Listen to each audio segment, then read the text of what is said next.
विश्वतेजाय विजयकराय हर हर ओम हर हर ओम गौरीपतये हर हर ओम पाप विनाश हर हर ओम श्री परमेश्वर सुवक्त्राय सुतीर्थाय सिद्धार्थाय स्वरूपाय हर हर ओम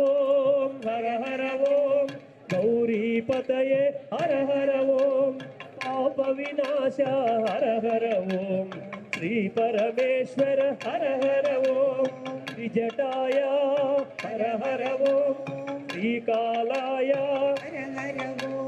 त्रैलोक्याय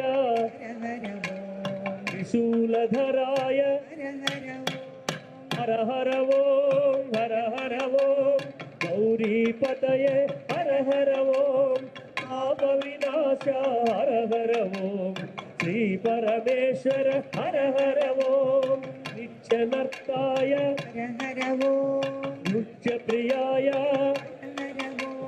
निशाचराय नटराजाय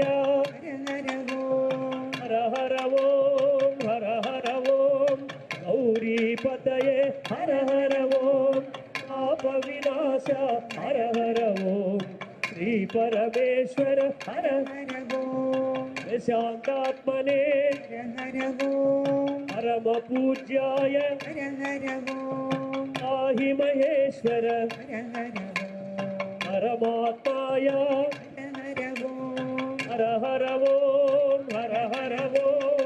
गौरीपतये हर हर ओम पाप विनाश हर हर ओम श्री परमेश्वर आमनाशाय आविदार्थाय कालयोगाय कमण्डलाय हर हर ओम गौरीपतये हर हर ओम पाप विनाश हर हर ओम परमेश्वर हर हर ओम श्री मल्लेश ज्योतिर्लिंग श्रीशैलेश्वर शंकर श्री मल्लेश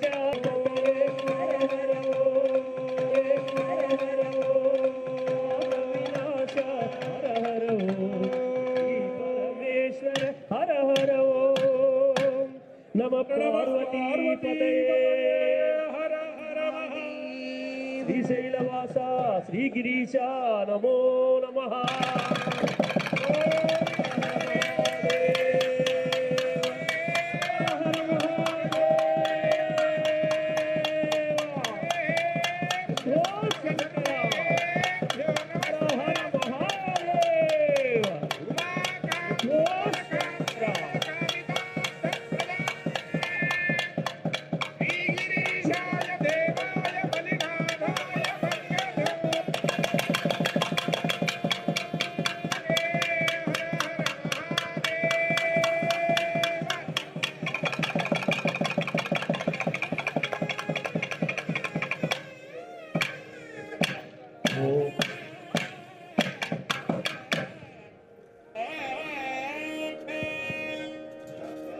अभाये नमः। हर नमः पार्वती पतये हर हर महादेव हर।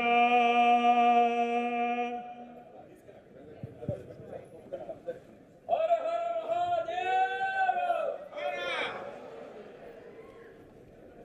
कविता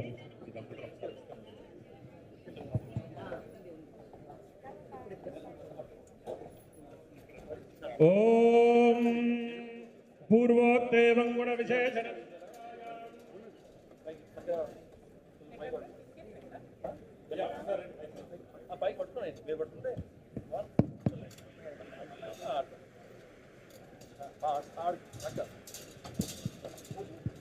భక్తికి భక్తులకి సమయానికి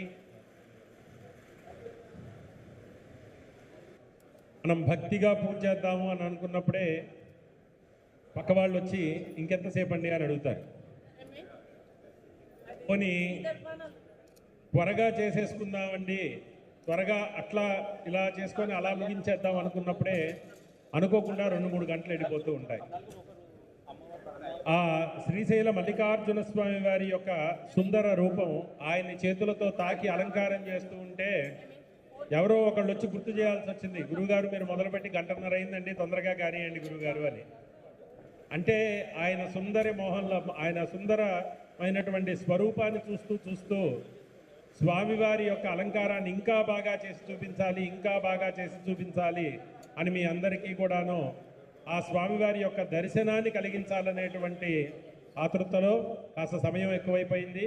కానీ ఈ మధ్యలో తమ విశేషమైనటువంటి గాత్రంతో శివనామంతో ఈ యొక్క పరిసర ప్రాంతాన్ని మొత్తాన్ని కూడాను కైలాసంగా మార్చినటువంటి గాయని గాయకులందరికీ కూడాను నమస్కారం తెలుపుకుంటూ కళ్యాణ మహోత్సవాన్ని ముందుగా మొదలు పెడుతున్నాను. స్వామివారి యొక్క అలంకారం ఎలా ఉంది? గట్టిగా మీరందరూ కూడా ఓం నమ శివాయ అని ఒకసారి చెబితే, అబ్బే ఇదేదో మన ఊళ్ళో చిన్న వీధి మూల ఉన్నటువంటి గుళ్ళో దర్శనం చేసినట్టుగా ఉంది. శ్రీశైలం మల్లన్న, మీకు విషయం తెలుసా అండి? మల్లికార్జున స్వామి వారికి ఇంకో పేరు కూడా ఉంది. ఎవరికి తెలుసో ఒకసారి చేయొద్దండి, చెవిటి మల్లన్న అంటారు ఆయన్ని.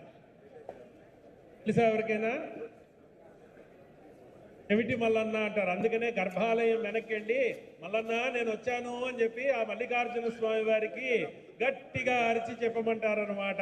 ఎందుకయ్యా అంటే కొండ మీద ఉన్నటువంటి తాను తనలో తాను రమిస్తూ ఎప్పుడూ కూడా బాహ్య స్మృతిని కోల్పోయి ఈశ్వరుడు ఎప్పుడూ కూడా సమాధి స్థితిలో ఉంటూ ఉంటాడు. వచ్చిన వాళ్ళల్లా మల్లన్న నేను వచ్చాను అని చెప్పేసి, మల్లన్న నేను వచ్చాను అని చెప్పేసి పిలుస్తూ ఉండాలన్నమాట.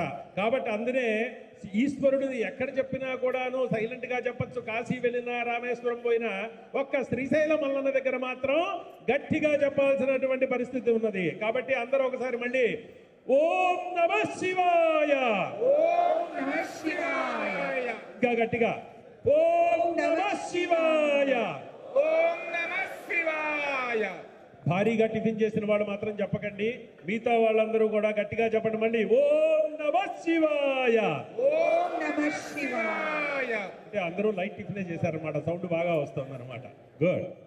అయ్యా ఉపవాసం చేసిన వాళ్ళు ఇంకా గట్టిగా చెప్తారు. సో ఇప్పుడు మనం ఈ కార్యక్రమంలో స్వామివారి యొక్క కళ్యాణ మహోత్సవంలో సుందరి అమ్మవారు విశేషమైనటువంటి రూపంతో ఉన్నారు. ఐ రిక్వెస్ట్ కవిత గారు, మీ దంపతులు ఇద్దరు ఒకసారి వచ్చి కళ్యాణాన్ని మొదలు పెట్టవలసిందిగా ప్రార్థన.